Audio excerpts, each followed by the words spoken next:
ہم اس وقت موجود ہیں مالاکنڈ میں اور یہاں پہ ہمارے ساتھ کچھ آفیسرز اور جوان بھی موجود ہیں.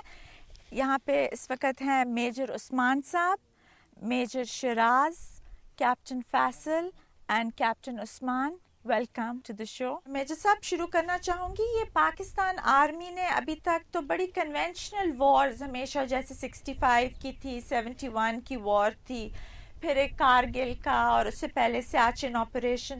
تو یہ جو ہے this was a very odd kind of a situation. یہ ایک اتنی بڑے لیول پہ انسرجنسی, اور وہ بھی اپنے ہی لوگوں نے انسرجنسی شروع کی. تو اس کو آپ لوگوں نے کیسے ہینڈل کیا؟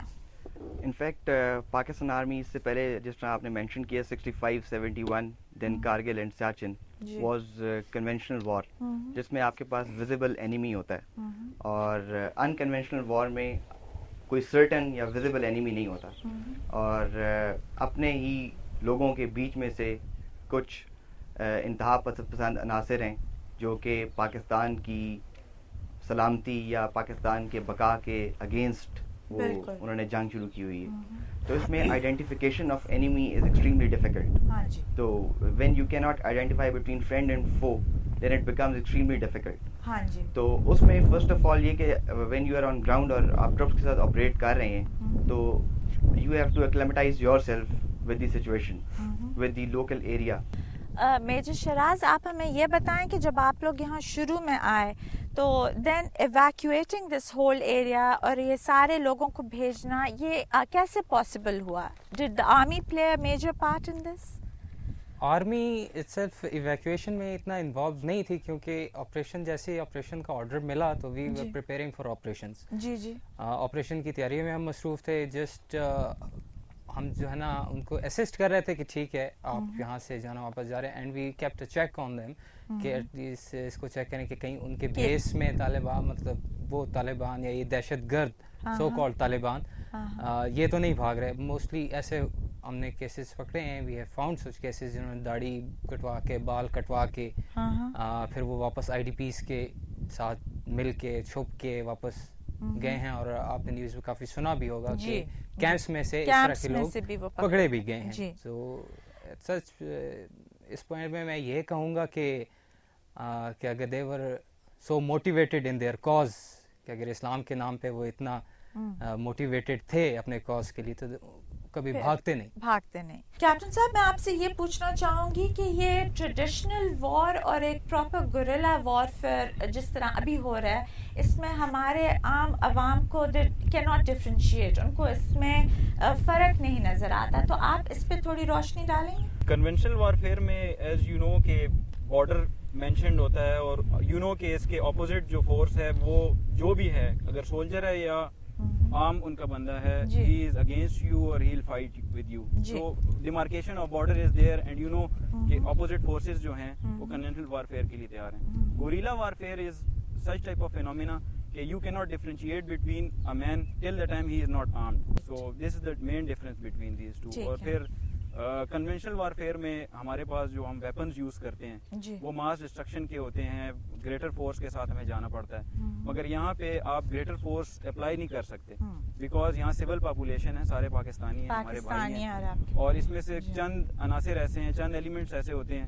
جن کی وجہ سے پورا ایریا ڈیسٹیبلائز ہوا ہوتا ہے. تو ہم ایسے اوپنلی ان کے خلاف وہ ویپنز نہیں یوز کر سکتے جس سے کولیٹرل ڈیمیج ہوتا ہے. کیپٹن عثمان, جب ایک شہید آتا ہے یا آپ کا کولیگ یا جوان جب کوئی شہید ہو کے آتا ہے تو پھر آپ کا کیا فیلنگز ہوتی ہیں؟ دیکھیں, جب ہم اپنے ساتھی کی جو ہمارے ساتھ ایک آپریشن میں گیا تھا اس کی ڈیڈ باڈی اس شہید کی لے کے واپس آتے ہیں یا کسی زخمی کو, تو یہ کہنا تو بہت مشکل ہوگا کہ ہمیں اس کا دکھ نہیں ہوتا.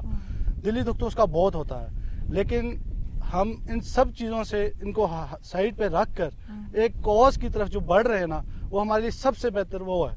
تو وہ ایسی چیزیں دیکھ کے اللہ تعالیٰ ہمارا مورال اور ہمارا جتنا جذبہ ہے وہ خود بخود اوپر چلا جاتا ہے کہ ہم جس جذبے کے لیے, جس جذبے کے ساتھ جس کاز کے لیے لڑ رہے ہیں, ٹھیک ہے, وہ بہت ہائی ہے. تو اس کے لیے ہمیں اگر اپنی جانیں بھی دینا پڑیں تو ہم انشاءاللہ پیچھے نہیں ہٹیں گے. جو وعدہ ہم نے اپنی عوام سے کیا ہے وہ ہم ان کو پورا کر کے دیں گے. ہمیں یہ معلوم ہے کہ اکراس دا بارڈرز انفلٹریشن ہو رہی ہے, سپلائیز آ رہی ہیں, آرمز آ رہی ہیں, ان کو ہر قسم کی اکوپمنٹ, مدد, ہر چیز. تو اس کے روکنے کے کوئی ٹھوس اقدامات نہیں کرنے چاہیے؟ What do you think? اقدامات تو کرنے چاہیے، اس میں تو there is no doubt about it, but I would say again کہ without locals help یہ نہیں ہو سکتا، کیونکہ یہ ہمارے اپنے لوگ ہیں. جی ٹل دا ٹائم وہ ہم پہ ٹرسٹ نہیں کریں گے and till the time we do not trust them, ہم اس چیز کو روک نہیں سکتے. کراس بارڈر انفلٹریشن ہم کوئی خود نہیں کر سکتا without the help of locals. جب تک لوکلز ان کے ساتھ نہ ہو، جی جب تک لوکلز ان کے ساتھ نہ ہو کوئی کراس بارڈر انفلٹریشن نہیں ہو سکتی. کیپٹن صاحب آپ مجھے یہ بتائیں کہ آپ لوگوں کو جس طریقے سے پاکستان کی عوام ہے اسٹوڈ بیہائنڈ یو، اور جس طریقے سے حکومت نے اور ساری پولیٹیکل پارٹیز کی قیادت نے آپ لوگوں کو سپورٹ کیا ہے، میڈیا نے کیا ہے، اس سے did it make a difference? میرے خیال سے تو دس از دا میجر ڈفرنس. ان کا جو سلوگن تھا یہاں پہ نظام عدل کے لیے انہوں نے آواز بلند کی تھی کہ ہمیں نظام عدل چاہیے، اور اس کے لیے انہوں نے عام اسٹرگل شروع کی جو سو کالڈ ان کی ڈیمانڈ تھی. وہ جب گورنمنٹ نے پوری کی اور اس کے بعد بھی انہوں نے یہ اپنا جو شرپسندی تھی اور دہشت گردی تھی نہیں چھوڑی، تو اس کے بعد ان کا جو گرینڈ ڈیزائن تھا وہ لوگوں کے سامنے آ گیا، عوام کے سامنے آ گیا، یہ ایکسپوز ہو گئے. تو جو انہوں نے نعرہ بلند کیا تھا وہ ملنے کے باوجود ان کا جو ان کی دہشت گردی تھی اور ان کی جو سرگرمیاں تھی وہ بڑھتی جا رہی تھی. تو اس سے پوری عوام کو پتہ لگ گیا کہ واٹ آر دے. اور ناؤ الحمدللہ جس طرح قوم ہمیں بیک کر رہی ہے آرم فورسز کو، ہمیں صرف ان کی وہ سپورٹ چاہیے. Rest we are capable enough اور we will sort them out. آپ کیا سمجھتے ہیں کیپٹن عثمان صاحب کہ یہ آئی ڈی پیز کو آپ لوگ ایک سینس آف سیکیورٹی کیسے دیں گے؟ دیکھیں اس کے لیے آرمی نے آلریڈی اپنے اقدامات کمپلیٹ کر چکی ہے. جی جہاں پہ ان سب لوگوں کا ہولڈ تھا، یہ ٹیررسٹ کا، ٹھیک ہے، جنہوں نے اسلام کے نام پہ یہ دہشت پھیلائی ہوئی تھی، لوگوں کو اغوا کر کے تاوان لینا اور زبردستی بیت المال میں پیسے جمع کرانا، یہ سارے جتنے بھی تھے وہ اس وقت تک تھا جب تک وہ انہوں نے اس علاقے کو ہولڈ کیا ہوا تھا. ابھی ماشاءاللہ سے اللہ کا کرم ہے، ابھی اس پورے علاقے پہ آرمی کا ہولڈ ہے اور ابھی آرمی وہاں پہ بیٹھی ہوئی ہے. ابھی ہم وہاں پہ بیٹھے ہوئے ہیں اور پھر آئی ڈی پیز کو آگے بلا رہے ہیں. ٹھیک ہے، ہم ان کو یہ گارنٹی دے رہے ہیں، ان کو سیکورٹی ہے، ٹھیک ہے، ان کو یہ ایک سینس آف سیکورٹی، ٹھیک ہے. جب وہ وہاں پہ واپس آئیں گے، ٹھیک ہے، وہ ہمیں وہاں پہ اپنے ساتھ پائیں گے، ٹھیک ہے، کہ جو ان کی حفاظت کے لیے، ٹھیک ہے، جو ان کو پروٹیکٹ کرنے کے لیے ان کو وہ فیلنگ نہیں ہوگی کہ ہم یہاں پہ ابھی اکیلے ہیں اور ہمارا کوئی محافظ نہیں. ٹھیک ہے، یہاں پہ ہم لیں گے ایک بریک کے بعد ملتے ہیں، ہمارے ساتھ رہیے گا.